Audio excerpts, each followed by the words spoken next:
반갑습니다. 오늘은 바이블 스터디 21번째 시간입니다. 오늘부터는 민수기를 함께 살펴보면서 민수기를 통해서 우리에게 하시는 말씀을 좀 듣도록 하겠습니다.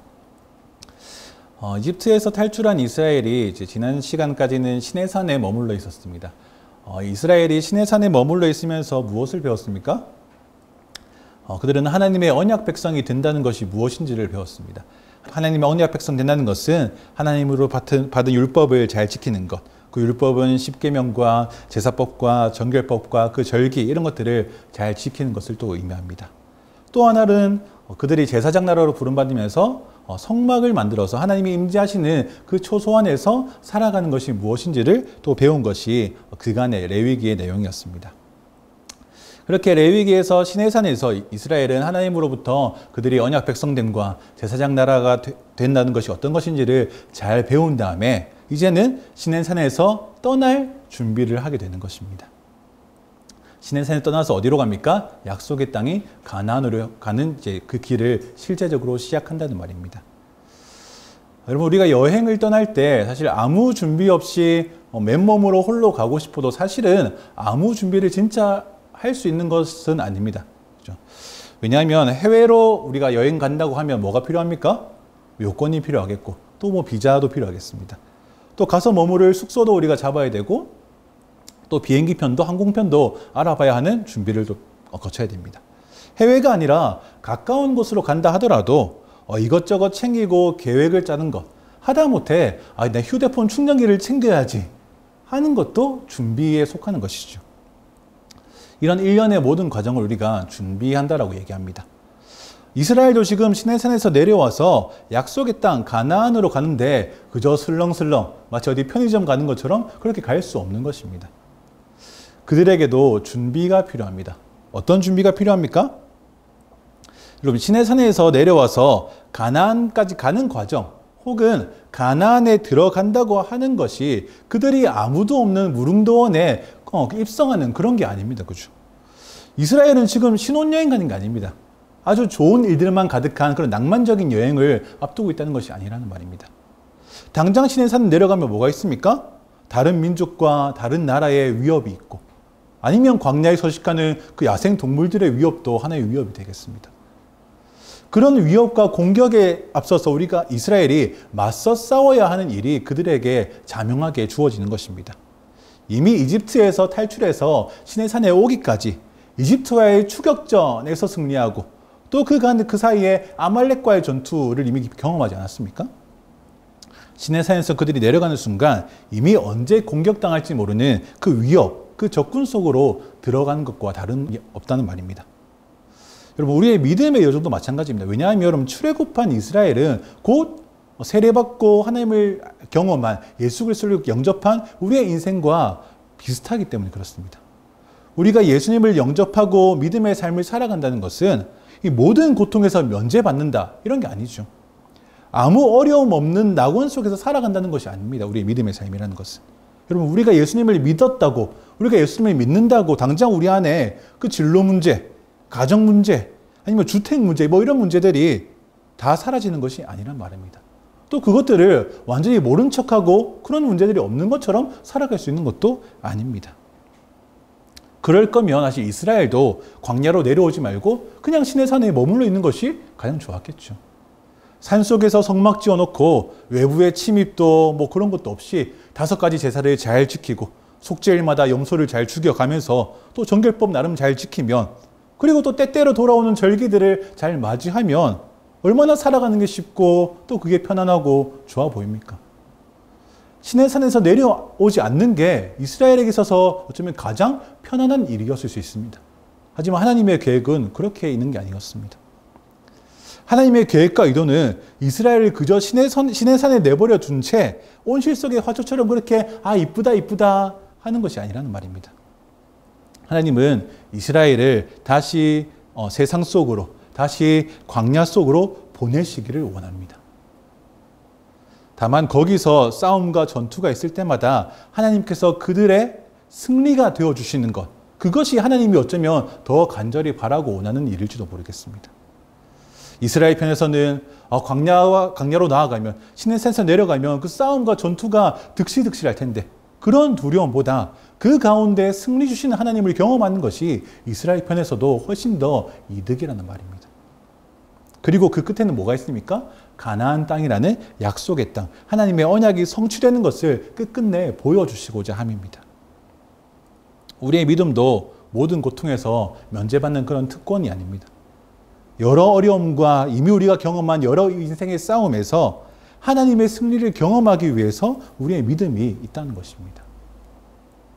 어쨌든 이스라엘은 이제 시내산에서 떠나 내려갈 준비를 하는데 그 첫 번째 준비가 뭐냐면 바로 싸울 준비입니다. 우리 민수기 1장 2절에서 3절 읽어보겠습니다. 시작. 이스라엘 온 회중의 수를 그 가문과 가족에 따라 각 남자의 머리수대로 그 명수를 세워라. 너와 아론은 전쟁에 나갈 수 있는 이스라엘의 20세 이상 모든 남자들의 수를 부대별로 세워라. 시내산에서 내려갈 준비, 그 준비는 첫째로 이 싸움할 준비인데 그 싸움할 준비로 하라는 것이 무엇입니까? 인구조사입니다. 이스라엘에 지금 사람 몇 명 있는지 다 세어보자. 이게 목적 아니죠. 그죠? 뭐가 목적입니까? 전쟁에 나갈 수 있는 이 남자들만 계수하는 것입니다. 그러니까 현역으로 당장 싸울 수 있는 이 정규군을 파악하는 것하고 비슷합니다. 그러니까 이 인구조사에서는 전쟁에 나갈 수 없는 사람, 예를 들면 노인이라든지 아니면 여자들이라든지 어린 아이들은 계수되지 않는 것입니다. 그래서 지파별로 이 뒤에는 계수해가지고 이미 답을 줍니다. 표를 한번 볼까요? 그래서 르우벤 지파부터 납달리 지파까지 12지파가 이렇게 나오면서 그 안에서 싸움에 나갈 수 있는 어떤 인원을 다 파악합니다.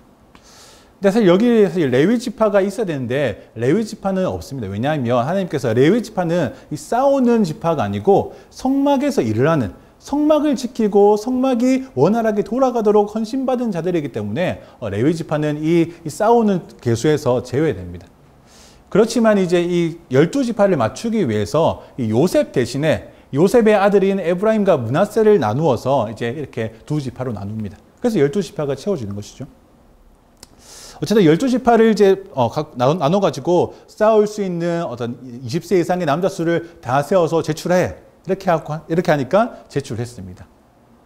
좀 차이는 있지만 평균 한 지파당 5만 명씩 정도 나와서 총 60만 3,550명이 계수가 됩니다. 60만 명의 군인이 있다는 말입니다. 이 전쟁에 참여할 숫자가 60만 명이라는 것이고, 근데 여기에 포함되지 않는 사람들을 생각한다면 보통 한 200만 명 정도가 지금 이때의 이스라엘 인구가 아니겠는가라고 그렇게 추정합니다. 여러분, 이 숫자가 어때 보이십니까? 60만 명, 그리고 200만 명. 작아 보입니까? 적어 보입니까? 많아 보입니까?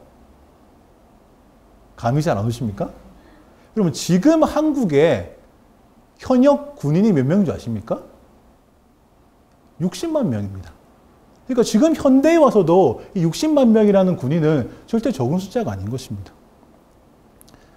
근데 이 시절이 고대 근동인 것을 감안한다면 사실 이 60만 명이라는 군인 숫자는 굉장히 거대한 것입니다.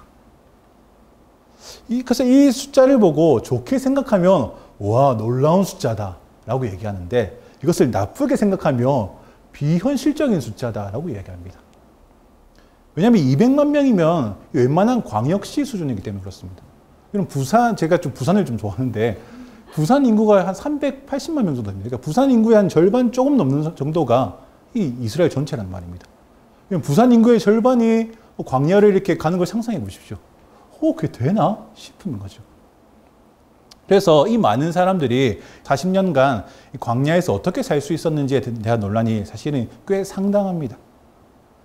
이 숫자를 보고 비현실적인 숫자다라고 나쁘게 보는 사람들은 이 200만 명이나 되는 사람들이 어떻게 먹고 살았는지에 굉장한 많은 관심을 가집니다. 이 200만 명이나 되는 사람들의 일상이 너무너무 궁금한 거죠. 하루 3끼 먹을 식량을 어떻게 구했을까? 자기들이 아무리 생각해봐도 이 숫자는 과장되었거나 아니면 역사적 사실이 아니다라고 말하는 것입니다. 여러분, 이 사람들의 의문, 이 200만 명의 일상은 어떠했습니까? 이 200만 명은 하루 3끼 뭘 먹고 살았습니까? 라는 질문에 우리가 성경을 근거로 뭐라고 답해 줄 수 있겠습니까? 사실 딱 부러지게 답할 수 있는 것은 없습니다. 왜 그렇습니까? 성경에 그것이 기록되어 있지 않기 때문입니다. 200만 명의 사람들이 하루 세끼 뭘 먹고 어떻게 하루를 보내는지 그 일과가 적혀있지 않다는 것입니다. 여러분, 성경에 적혀있지 않다는 것은 그들이 아무것도 안 먹었다는 말입니까? 그렇지 않습니다. 성경에 없다는 것은 어떤 의미입니까? 특별히 성경에 큰 관심사가 아니라는 말입니다. 그게 성경의 주된 관심사가 아니고 성경은 사실 다른 이야기를 더 하고 싶어 한다. 다른 메시지가 있다는 말입니다. 그들이 뭘 먹고 마셨는지, 그 많은 사람들이 하루하루 무탈하게 잘 지냈는지는 그것에 대해서 말하는 것은 성경은 큰 관심을 보이지 않습니다. 여러분, 성경의 주된 관심사가 아닌 것에 관심을 두는 것은 사실 흥미로운 일입니다. 하지만 거기에 지나치게 몰두해서는 안 됩니다. 왜냐하면 그렇게 하다가 성경이 진짜 말하고자 하는 메시지를 정작 뒤로 밀어 보낼 수 있기 때문에 그렇습니다. 예를 들면 그런 것입니다. 여러분, 신약에서 예수님께서 이제 귀신을 쫓아냅니다. 근데 그 귀신이 자기 이름이 군대라고 막 통성명을 하면서 저를 막 보내지 말고 저 돼지떼로 들어가면 안 됩니까? 라고 요청하죠. 예수님이 오케이 하십니다. 그렇죠? 그 귀신인 군대 귀신이 돼지떼에 들어가서 그 돼지떼들이 비탈길에 막 내려가서 물에 빠져 다 죽습니다. 여러분, 이 이야기에서, 이 신약의 사건에서 이 돼지떼 주인의 억울함은 어떡합니까? 여러분, 이 돼지떼 주인의 손해는 누가 보상해 줍니까? 여러분, 이 돼지떼 주인에 대한 관심은 흥미롭지만 정작 복음서는 그 주인에 대해서 아무 말도 하지 않습니다. 애초에 그 주인에 대해서 아무런 관심을 두지 않습니다. 왜냐하면 이 사건을 통해서 말씀하고 싶은 메시지는 그 주인의 손해를 누가 어떻게 보상해 주었냐가 아니기 때문에 그렇습니다. 그 사건을 통해서 성경이 말해주고 싶은 것은 그 군대라는 귀신이 들어가 있던 연약한 한 사람을 예수님께서 어떻게 회복시켜 주었냐, 이것에 성경의 모든 관점과 중심이 가 있는 것이지, 그 돼지떼의 주인에 대해서는 성경은 아무 말도 하지 않습니다. 그럼 그 회복된 한 사람, 성경의 진짜 메시지는 뒤로 한 채 돼지 주인의 손에만 몰두해서 여기만 매달리는 것은 사실은 건강한 것이 아니라는 것입니다. 그것은 성경을 보는 것 같지만 사실은 성경을 보는 게 아닙니다. 그냥 자기의 관심사를 보는 것입니다. 마찬가지로 여러분, 민수기에서 이 인구조사의 결과로 나온 이 대규모의 인원의 하루 일과에 대해서 지나치게 집중하는 것도 건강하지 못합니다. 왜냐하면 성경은 이 숫자를 통해서 사실 진짜 말하고 싶은 게 따로 있기 때문에 그렇습니다.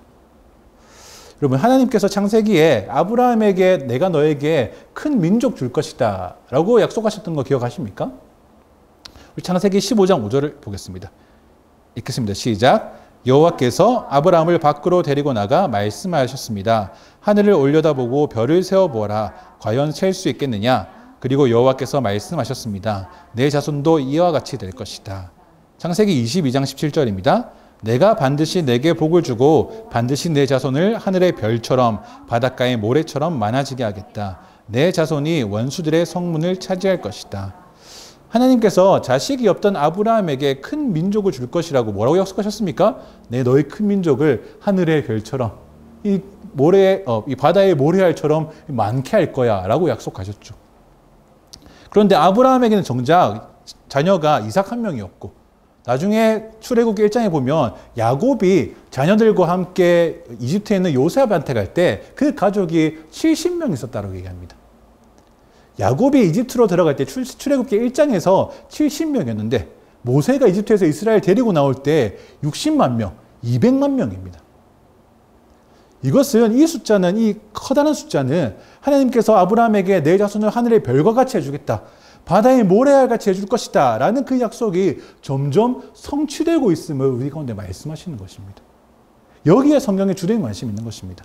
하나님의 언약이, 하나님의 약속이 어떻게 성취되어 가고 있는가 하는 것입니다.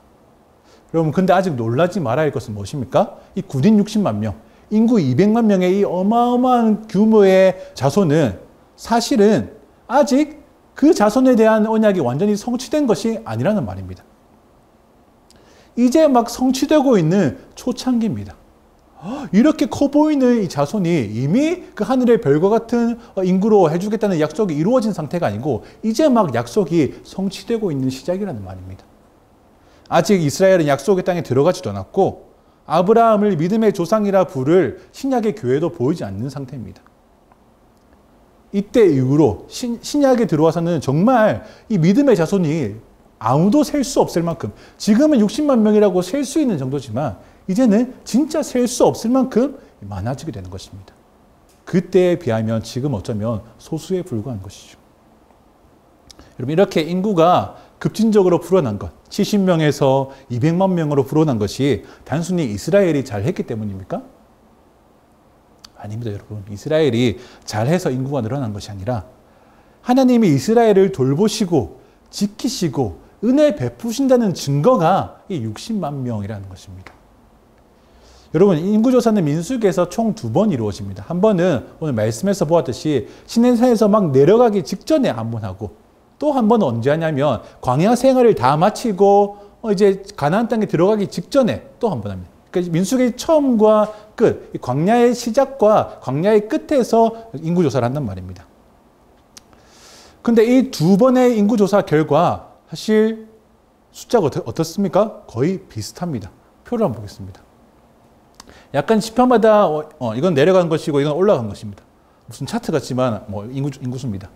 이렇게 약간 변동했지만 전체 인구수는 거의 60만 명 변하지 않습니다. 생각해보면 인구 변동이 그렇게 쉽게 일어납니까 싶지만 사실 또 그렇지 않습니다. 왜냐하면 여러분, 민수기 읽어보시면 알겠지만 민수기에서 보이는 이스라엘의 모습, 광야를 지나는 이스라엘의 모습은 철저하게 하나님 앞에서 실패하는 민족입니다.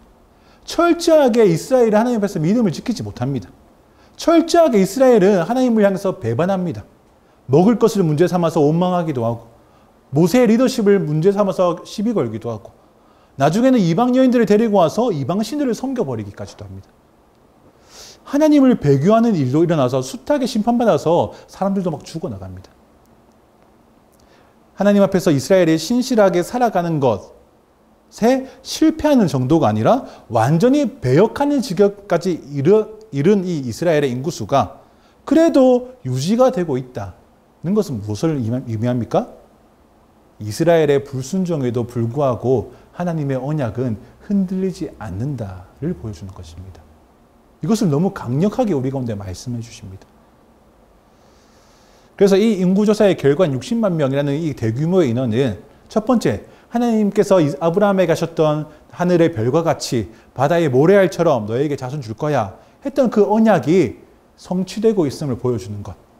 두 번째, 이 2번의 인구조사 사이에 이스라엘의 지극한 불순종이 있었음에도 그들의 인구의 변동이 없었던 것은 그 언약을 이루어 가시는 하나님은 흔들리지 않는 분이다라는 것을 우리가 오늘 말씀해 주시는 것입니다. 이렇게 인구조사에 좀 관심이 가는 부분이 있습니까? 이 늘어난 것은 시절이 변하니까 좀 늘어나겠는데 이 줄어든 지파들이 있습니다. 그죠? 이 줄어든 지파들은 그저 그냥 자연의 법 섭리에 따라서 줄어들었을까 싶지만 이 민수기에서 말하는 또 하나의 지점이 있습니다. 민수기에서 주요 지점마다 이스라엘이 배역하거나 반역합니다. 죄를 짓습니다. 근데 때때로 그때마다 그 죄 지은 자의 지파를 콕 집어서 말할 때가 있습니다. 예를 들면 16장에서 민수기 16장에서 이 조직적으로 모세의 리더십에 반기를 들고 일어난 자들이 있습니다. 그 대표가 다단과 아비람인데 그들을 설명할 때 콕 집어서 그들은 르우벤 지파다라고 이야기합니다. 근데 그 르우벤 지파가 두 번째에서 인구가 감소한 것을 우리가 볼 수 있습니다. 또 민수기 25장에서는 거의 이스라엘 전체가 이 모압 여인들을 데려와서 이방신을 섬깁니다. 그래서 그것 때문에 한창 하나님한테 혼나고 있는 중, 근데 그때에도 혼나고 있는 중에도 미디안 여자를 데리고 와서 자기 장막에서 음란한 짓을 하려고 했던 남자가 있었습니다. 비느하스가 못 참고 그를 심판해버리죠. 그때 하나님한테 혼나고 있던 중에도 끝까지 이방 여자를 데려와서 음란한 짓을 하려고 했던 사람, 그 사람이 시므리인데 그는 시므온 지파다라고 콕 집어서 또 이야기합니다. 그 시므온 지파가 이렇게 가장 인구가 크게 감소되는 지파이기도 합니다. 사실 이런 식으로는 이 다른 지파 다 이야기하기는 힘든 게 있습니다. 왜냐하면 다 이야기하지 않기 때문에. 하지만 분명히 이 민수기에서 중요한 불순종 이 사건이 생길 때마다 하나님께서 이 심판하신다는 것을 계속 보여주는 하나의 신호와도 같습니다. 큰 민족을 약속으로 주셨는데 그 민족 자기네 지파 인구가 줄어든다는 것만으로도 이미 그들에게 벌이 되기 때문에 그렇습니다. 그런데 여러분, 이 와중에 굳건하게 다른 지파와 비교적 큰 차이로 1등을 달리는 지파가 있습니다. 어디입니까? 다른 지파 다 4, 5, 4, 5, 5, 3, 4, 5, 6인데 유일하게 7만 명대를 유지하는 지파가 있습니다. 어디입니까? 유다 지파입니다. 심지어 두 번째 인구조사에서는 더 늘었습니다. 그죠? 압도적으로 1위를 달리는 지파, 유다 지파입니다. 이 유다 지파는 인구수만 많은 게 아니고 12지파 사이에서 이 지도자 역할을 하는 지파입니다. 이것은 2장에 있는 이 지파별 배치도를 보면 알 수 있습니다. 민수기 2장 1절에서 9절입니다. 읽어보겠습니다. 시작. 여호와께서 모세와 아론에게 말씀하셨습니다. 이스라엘 백성은 각 가족을 상징하는 깃발을 따라 진을 치되 회막 둘레에 조금 떨어져서 진을 치게 하라. 해가 뜨는 동쪽으로 진을 치는 사람들은 부대별로 유다 진영의 깃발에 속한다. 유다 자손의 지도자는 암미나답의 아들 나손이다. 그 부대의 수는 74,600명이다. 유다 지파 옆에는 이사갈 지파가 진을 친다. 이사갈 자손의 지도자는 수알의 아들 느다넬이다. 그 부대의 수는 54,400명이다. 또 다른 옆은 스불론 지파가 진을 친다. 스불론 자손의 지도자는 헬론의 아들 엘리압이다. 그 부대의 수는 57,400명이다. 그러므로 유다 진영에 속한 부대의 총수는 186,400명이다. 그들이 제일 먼저 이동한다. 이렇게 길을 가다가 쉬기 위해서 또 머무르기 위해서 어떻게 하냐면 성막을 만들고 그 주변에 지파별로 이제 헤쳐 모여 합니다. 근데 자기 친한 애들끼리 모이는 게 아니고 하나님께서 어느 지파끼리 묶여서 있을지를 정해 주십니다. 크게 이제 4개의 범주로 나눕니다. 그러니까 3개 지파가 한 그룹이 돼서 4개로 나눠지는 것이죠. 근데 그 3개의 지파마다 이 리더 되는 지파, 그 선봉되는 지파가 있고 또 나머지 2지파 거기에 또 포함되는 지파가 2개가 있습니다. 말씀에서는 성막 동쪽 편에 진을 치는 지파는 유다, 이사갈, 스불론 지파인데 이 3지파의 대표는 누구다? 유다 지파다라는 것입니다. 벌써 났군요. 그러니까 성막이 있으면 여기가 동쪽입니다. 동쪽에는 유다 지파, 이 그룹이 머물면서 대표 지파는 유다 지파다. 이 그룹은 르우벤 지파다. 이 그룹은 에브라임이다. 이 그룹은 단 지파다라는 것입니다. 근데 다른 어떤 위치는 크게 상관이 없는데 여러분, 성막의 동쪽에 위치한다는 것은 좀 중요한 의미가 있습니다. 어떤 의미가 있을까요? 그럼 성막의 동쪽은 뭡니까? 성막의 입구입니다. 이 문이 열려 있는 것입니다. 그래서 성막 문을 열면 그 보이는 지파의 깃발이 누구의 지파다? 유다 지파라는 것입니다. 그리고 나중에 진을 정리해서 가나안 땅으로 이동할 때 있죠. 이동할 때도 걸음 빠른 사람이 먼저 가는 게 아니고 하나님께서 너희 지파별로 이렇게 순서대로 가야라고 오하열을 지정해서 가라고 말씀해 주셨습니다. 이쪽 방향인데 이 지파 그룹은 똑같습니다. 어쨌든 맨 앞에 서는 것이 이 유다 지파입니다. 그래서 유다 지파는 머물러 있을 때에도 성막의 동쪽, 성막 문을 열면 보이는 바로 그쪽에 있고 다 철수해서 가나안 땅으로 갈 때도 맨 앞에 있는 지파가 유다 지파다라는 것입니다. 여러분, 이것은 창세기 49장에서 야곱이 12아들을 축복하면서 유다에게는 굉장한 축복을 합니다. 너는 사자와도 같다. 너가 누워있는 게 암사자와도 같으니 감히 누가 너를 일으키겠는가. 규가 유다에게서 떠나지 않을 것인데 누가 오시기까지? 실로가 오시기까지다. 유다에서 왕이 일어날 것을 야곱이 이렇게 축복하면서 예언합니다. 그래서 이 다윗이든 그 이후의 왕들이 다 유다 지파의 왕들이죠. 어쨌든 이 궁극적인 평화의 왕은 누구입니까? 바로 예수 그리스도입니다. 예수 그리스도께서 오시는 통로가 되는 게 유다 지파입니다. 유다 지파가 이 성막의 입구에 배치되는 것, 야곱의 축복이 부분적으로 성취되는 것입니다. 유다 지파를 오실 예수님의 통로라고 생각해 본다면 예수님께서 성막의 입구에 있는 것 자체가 우연이 아닌 것입니다. 또한 여정을 떠날 때마다 유다 지파가 앞에 있는 것은 이 순환을 향해서 예루살렘으로 떠나는, 또 순환을 향해서 예루살렘으로 앞서가시는 제자들은 그 뒤를 줄줄 따라가고 십자가를 향해서 맨 앞에 선봉으로 나아가는 예수님을 떠올리기도 합니다. 어쨌든 시내산에서 떠날 준비, 두 번째로 주시는 것은 뭡니까? 지파별로 위치를 정해주시는 것이었습니다. 1장은 인구조사하는 것이고 2장은 지파별로 배치하는 것이다. 3장과 4장은 앞에서 언급되지 않은 레위 지파에 대해서 얘기합니다. 레위 지파의 인구조사를 하고 그들이 싸우는 대신에 다른 어떤 일을 누가 어떻게 할 것인지 그 일을 알려주시는 것이 3장, 4장입니다. 그러니까 3장, 4장은 1장, 2장의 연속이라 할 수 있겠죠. 그리고 이어지는 세 번째 준비는 뭐냐면 이스라엘이 정결케 되는 준비입니다. 5장부터 시작돼서 9장까지 무슨 일이 있냐면 출발하기 직전까지 이스라엘은 내부적으로 또 외부적으로 정결 의식을 치릅니다. 레위기에서 이야기한 부정한 상태에 있는 사람들을 다 언급하면서 너희 다 정결한 상태로 바꿔야 한다. 6장은 그 중에서도 너희가 특별히 하나님께 정결하고 거룩한 사람으로 소원할 자들, 헌신할 자들, 그들을 나실인이라 부르는데 그들은 어떻게 해야 되는지를 알려주십니다.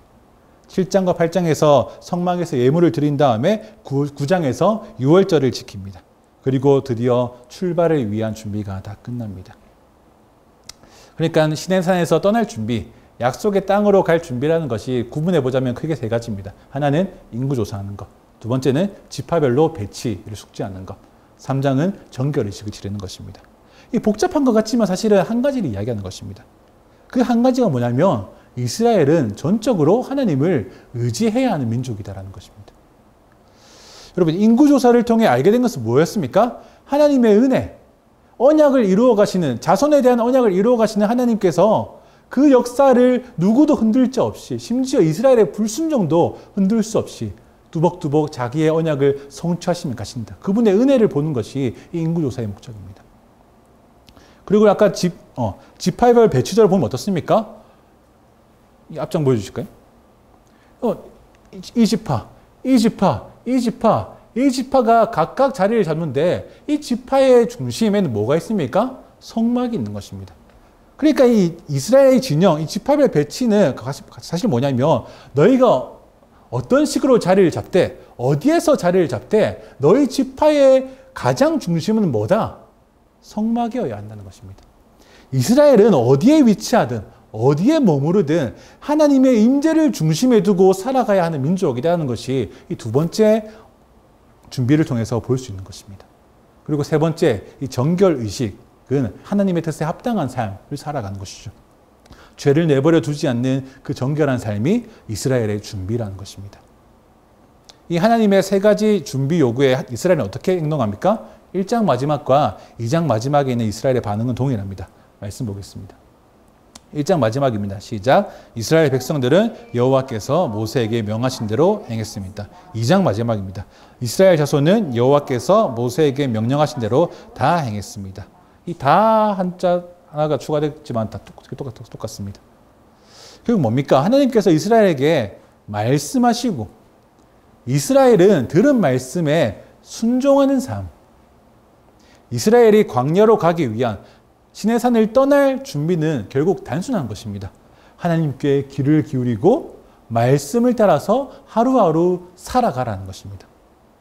여러분, 성경의 관심은 이스라엘이 하루 세끼 잘 챙겨 먹었냐에 있지 않습니다.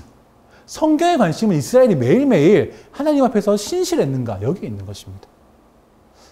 이스라엘이 준비를 다 마치자 어떤 일이 일어납니까? 하나님께서 그들을 인도하십니다. 민수기 9장 15절에서 16절입니다. 읽겠습니다. 시작. 성막을 세우던 날 구름이 성막 곧 회막을 덮었습니다. 저녁부터 아침까지 구름이 성막 위에 불의 모습으로 있었습니다. 이 일이 계속됐습니다. 구름이 성막을 덮고 있었고 밤이 되면 불처럼 보였습니다. 이스라엘이 하나님께서 인도하신다는 것을 눈으로 확인할 수 있게 하나님께서 역사하시는데 뭘로 역사하십니까? 구름으로. 밤에는 구름이 안 보일까 봐 이 불처럼 보이는 구름으로 역사하셨단 말입니다. 그럼 낮에도 떠나지 않으시고 이 밤에도 떠나지 않으신다. 24시간 그들을 떠나지 않으신다. 이게 뭡니까? 임마누엘입니다. 임마누엘을 이스라엘이 경험하는 것입니다. 이스라엘은 임마누엘, 하나님께서 함께 하시는 그 은혜로 살아가는 것입니다. 계속해서 17절부터 23절까지 읽어보겠습니다. 시작. 구름이 성막 위에서 떠오를 때면 이스라엘 백성들은 길을 떠났습니다. 그리고 구름이 머무르면 이스라엘 백성들은 진을 쳤습니다. 여호와의 명령을 따라 이스라엘 자손이 길을 떠나고 여호와의 명령을 따라 진을 쳤습니다. 구름이 성막 위에 머물러 있는 동안 그들은 진을 치고 머물렀습니다. 구름이 성막 위에 오랫동안 머무를 때는 이스라엘 백성들은 여호와의 지시에 순종해 길을 떠나지 않았습니다. 때로는 구름이 성막 위에 며칠만 머물 때도 있었습니다. 그들은 여호와의 명령을 따라 진을 쳤고 여호와의 명령을 따라 길을 떠났습니다. 때로는 구름이 저녁부터 아침까지만 머물러 있을 때도 있었습니다. 그런 때 그들은 아침에 구름이 떠오르면 길을 떠났습니다. 낮이든 밤이든 구름이 움직이면 그들은 길을 떠났습니다. 이틀이고 한 달이고 1년이고 구름이 성막 위에 머무르면 이스라엘 자손은 진에 머무르고 길을 떠나지 않았습니다. 그러다 구름이 떠오르면 그들은 길을 떠났습니다. 여호와의 명령을 따라 그들은 진을 치고 여호와의 명령을 따라 길을 떠났습니다. 그들은 여호와께서 모세를 통해 하신 여호와의 명령에 순종했습니다. 아멘. 여러분 너무 아름답지 않습니까? 구름이 가면은 낮이고 밤이고 가고, 구름이 멈춰 있으면 낮이고 밤이고 가지 않았다. 하루든 한 달이든 1년이든 구름이 가면 이스라엘은 가고, 구름이 멈추면 이스라엘은 멈췄다는 말입니다. 하나님께서 운행하지 않으시면 그들은 걸음을 멈추고, 하나님께서 인도하시면 그들은 따라가는 삶. 절대로 하나님보다 앞서가려 하지 않고 하나님께서 가시는 것과 반대로 가려고 하지 않습니다. 이것을 보고 뭐라고 하냐면 하나님과 동행한다라고 이야기합니다. 정체되어 있는 것처럼 느껴진다 하더라도 구름을 보니, 하나님을 보니 하나님 가지 않으시네. 뻔히 길이 다 보이는데, 뻔히 내가 가야 할 길을 아는데도 내가 앞길에서 막 가도 괜찮을 것 같은데 구름을 보니 하나님 가만히 계시네. 그럼 나도 뭐 해야지? 가만히 있어야지. 하나님 서두르지 않으시네. 그럼 나도 서두르지 않아야지. 하나님 운행하시네. 이제 내가 쉴 때가 아니구나. 가야겠다. 여러분 이게 쉬운 것 같지만 정말 어렵습니다. 그렇죠? 뭐가 어려울까요? 하나님이 운행하실 때 가는 게 어려울까요? 하나님 멈춰 있을 때 같이 멈춰 있는 게 어려울까요? 둘 다 어렵지만 고르라면 멈춰 있을 때 같이 멈추는 게 좀 더 어려운 것 같습니다. 왜냐하면 우리는 가만히 있는 걸 잘 못하기 때문에 그렇습니다. 뭔가 하나님께서 일하시는 것이 막 느껴지고 나도 막 해야 할 일이 막 이만큼 있다고 생각되면 막 신이 나서 막 합니다. 하지만 때로 하나님께서 멈추실 때가 있죠. 근데 우리는 멈춰 있는 것에 익숙하지 않습니다. 뭐라도 해야 불안하지 않는 거죠. 하지만 이스라엘 어땠습니까? 하나님의 구름이 계속 움직이면 가고, 장막 위에 구름이 멈춰 있으면 뭔가 불안해도 내가 할 일이 없나 싶어도 그냥 멈춰 있는 것입니다. 하나님을 신뢰한다는 것이 이런 것입니다. 또 이 동행이 어려운 이유가 뭡니까? 아까 하나는 우리가 가만히 있는 것을 못하기 때문이었고, 또 하나는 뭐 때문입니까? 우리가 동행을 해도 우리의 어떤 이 죄성은 교만한 동행을 하고 싶어 합니다. 교만한 동행이 뭡니까? 하나님 같이 가는 것 같지만 사실 같이 가는 게 아닙니다.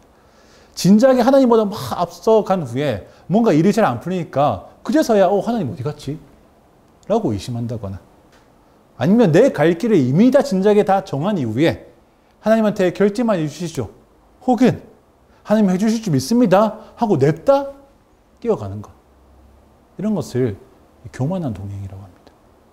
그러니까 제가 하는 말입니다. 그런데 하나님께서 이스라엘에게, 하나님께서 교회에게, 하나님께서 믿는 자들에게 요구하는 것은 이런 교만한 동행이 아닙니다. 하나님 보시기에 이것을 동행이라고 하지 않는 것입니다.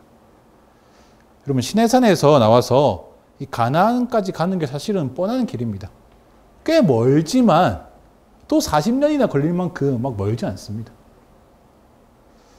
또 길을 못 찾아 막 헤맬 만큼 막 미로처럼 길이 꼬불꼬불한 것도 아닙니다. 사실 그 다음 장에 보면 이미 정탐꾼들이 가서 보고 옵니다. 이미 정탐을 다녀온 사람들이 있으니까 앞서가려면 얼마든지 앞서갈 수 있습니다. 그런데 하나님은 그저 이스라엘한테 이스라엘아, 나는 너희의 내비게이션이야. 나를 내비게이션으로 이용하렴 정도에서 그치고 싶어 하지 않으십니다. 우리도 때로 하나님을 내비게이션처럼 생각할 때가 있습니다. 하나님, 내가 어떤 직업을 가져야 하죠? 내가 뭘 전공해야 하죠? 내가 어떤 사업을 해야 되죠? 뭐 이런 기도할 때가 있습니다. 근데 마치 하나님을 그냥 이 직업 속에서 상담원인 것처럼 막 여긴단 말입니다. 그러면 이런 기도를 하는 게 잘못이라는 게 아닙니다. 우리가 이런 기도만 하는 게 이상하다는 겁니다. 왜냐하면 하나님은 이스라엘에게 그저 내비게이션이 되고 싶은 게 아니라 이스라엘의 주인이 되고자 하십니다. 하나님은 우리에게 그저 직업 상담과 역할만 해주시고 싶은 게 아니라 우리의 삶의 주인, 우리의 삶의 전부가 되시고자 하시는 것입니다. 그래야 우리가 흔들리지 않기 때문입니다. 하나님이 이스라엘의 주인인 것을 이스라엘이 알고 있어야 광야에서 다른 민족과 전투할 때 자기의 힘 의지하기보다 더 앞서 하나님의 능력을 의지하는 것입니다. 그래야 그들이 승리할 수 있습니다. 하나님이 주인이신 것을 알고 있어야 그들이 밤에도 두려워하지 않을 수 있습니다. 하나님이 주인이시라는 것을 알고 있어야 그들이 약속의 땅이라는 궁극적인 목적지가 있구나를 잊어버리지 않을 수 있다는 말입니다. 우리도 마찬가지죠, 여러분. 하나님이 우리의 삶의 주인인 것을 내가 알아야 우리의 삶이 흔들리지 않습니다. 우리를 막 흔드는 일이 넘쳐나도 우리가 요동하지 않을 수 있다는 말입니다. 하나님께 우리의 자신을 내어드리는 자, 하나님이 우리의 삶의 전부, 하나님이 우리의 삶의 주인이신 것을 아는 자는 이 낮이든 밤이든 요동하지 않습니다. 그런데 하나님의 구름 기둥을 잊어버리면, 하나님의 불 기둥을 잊어버리면 우리는 낮에도 두려워하고 밤에도 두려워할 것입니다. 우리는 의연한 척하는 사람이 아니고 실제로 의연한 사람입니다. 우리가 요동하지 않습니다, 요동하지 않겠다라고 고백하는 것은 우리에게 아무 일도 일어나지 않기 때문이 아니고 어떤 상황 속에서도 하나님이 우리를 인도하고 계시구나 라는 그 사실을 알고 있기 때문에 그렇습니다. 내 삶이 멈춰 보이는 것처럼 느껴질 때, 내 삶이 실제로 멈춰 있다고 하더라도 내 삶을 인도하시는 분이 우리 하나님이시다 라는 것을 안다면 그 멈춰 있는 상황이 우리에게 가장 선한 길이구나를 고백하는 것입니다. 또 그것을 고백할 수 있게 되는 것입니다. 아멘. 정리하겠습니다. 그럼 이스라엘은 이제 시내산에서 내려와 약속의 땅으로 출발하기 직전에 와 있습니다. 이스라엘에게는 미지의 광야로 나가는 것보다 그저 시내산에서 머물러 있는 게 편하고 좋았겠지만 하나님의 뜻은 거기에 있지 않다는 것입니다. 하나님 이스라엘에게 내려갈 준비를 시키십니다. 인구 조사하고 지파별로 배치를 숙지하고 또 정결 의식을 치러라는 것. 이 세 가지 전부 다 경우 뭡니까? 너희가 하나님 중심으로, 믿음 중심으로 살아가는 민족인 것을 다시금 잘 기억하고 있으라는 말이죠. 그래야 광야의 숱한 어려움과 위협 속에서도 너희가 흔들리지 않고 하나님의 인도를 따라서 갈 수 있기 때문에 그렇습니다. 그것 없으면 구름이 멈춰 있다고 어떻게 가만히 있겠습니까? 하나님이 신뢰하는 믿음 없으면 구름이 간다고 어떻게 가겠습니까? 이 믿음을 이 시대의 교회와 모든 믿는 자들 가운데 동일하게 요구하십니다. 약한 시대와 이 세대 속에서 우리가 요동하지 않을 수 있는 유일한 방법은 다른 것이 아니고 우리의 삶이 하나님 중심으로, 하나님을 우리의 삶의 주인으로 모시고 살아가는 그 방법뿐입니다. 그렇기 때문에 우리도 날마다 여러분 준비해야 할 것입니다. 인구 조사를 통해서 언약을 이루어 가신 하나님을 그들이 보았듯이 우리도 우리의 삶에 베푸신 하나님의 은혜와 언약을 계속 보아야 할 것입니다. 그것이 우리에게 첫 번째 준비가 될 것이고, 지파별로 배치되되 결국 그 지파가 어디에 무엇을 중심으로, 성막을 중심으로, 하나님의 인재를 중심으로 그들이 배치되었던 것처럼 우리의 삶이 우리의 삶에 하나님의 말씀이 한 가운데 들어설 수 있도록, 우리 중심에 하나님이 아니라 다른 엉뚱한 것들이 떡하니 자리 잡고 자기 주인 행세하는 것을 다 쓸어버리고 하나님이 다시 우리의 삶의 중심 될 수 있도록 우리의 삶을 다시 재배치하고 우리의 삶을 다시 재정렬하는 것이 우리에게 주어진 두 번째 준비가 될 것입니다. 그리고 세 번째, 하나님께서 슬퍼하시는 모든 죄악들로부터, 그 모든 죄의 모양들로부터라도 우리를 정결하게 하는 것, 그것이 우리에게 주어진 세 번째 준비가 될 것입니다. 그럴 때 우리 위에서 낮에는 구름 기둥으로, 밤에는 불 기둥으로 우리를 인도하시는 하나님을 지켜보는, 임마누엘의 하나님이 실제로 우리와 함께 하시는구나를 고백하는 그런 하나님을 경험하는 삶을 우리가 경험하게 될 것입니다.